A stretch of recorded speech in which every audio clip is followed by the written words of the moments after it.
శ్రీ విద్య గురించి తెలుసుకోవాలి అంటే శృతుల్లో ఉన్నటువంటి మంత్రద్రష్టలైన ఋషుల గురించి తెలుసుకుంటే శ్రీ విద్యలో బాగా వేగంగా మనకి ఇంప్రూవ్మెంట్ వస్తుంది. సరే, శృతి ప్రామాణిక శ్రీ విద్య ఏ భారతీయులైనా విజయం సాధించాలన్నా సరే శృతుల్లో ఉన్న మంత్రద్రష్టలైనటువంటి మహా ఋషుల గురించి ప్రాథమికమైన జ్ఞానం తెలుసుకోండి. ఇప్పుడు ఈరోజు తెలియచేస్తున్నటువంటిది అందరికీ సర్వభారతీయులకి తెలియజేయకూడదు. జాబాలి ఉపనిషత్తు ఉంటుందండి.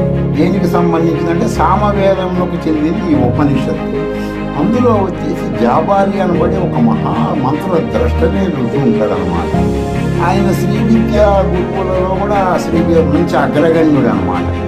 ఈ జాబాలి అనబడే ఒక మహా ఋషి శ్రీ విద్యలో చాలా టాప్ మనిషి అనమాట.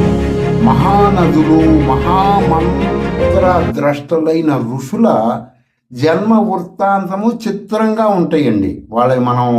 వాళ్ళని మీరెవరు, మీ పూర్వీకులు ఎవరు, ఎక్కడుంటారు, మీ పుట్టు పూర్వతాలు ఏమిటి, మీ గురువులు ఎవరు అని అడిగితే సరి అయిన సమాధానాలు ఉండవన్నమాట. ఎందుకంటే వాళ్ళు పరబ్రహ్మ స్వరూపులు కాబట్టి ఈ విషయాలన్నీ అంత సులువుగా మన క్లారిటీకి రిప్లై రాదు. అత్యంత క్లిష్టంగా ఉంటాయి, చెప్పినా మనకు అర్థం కాదు.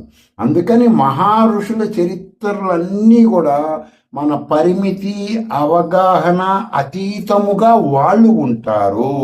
ఎందుకంటే వాళ్ళు మౌన మంత్ర ద్రష్టలైన ఋషులు కాబట్టి అందరూ కూడా వీటి గురించి తెలుసుకోండి.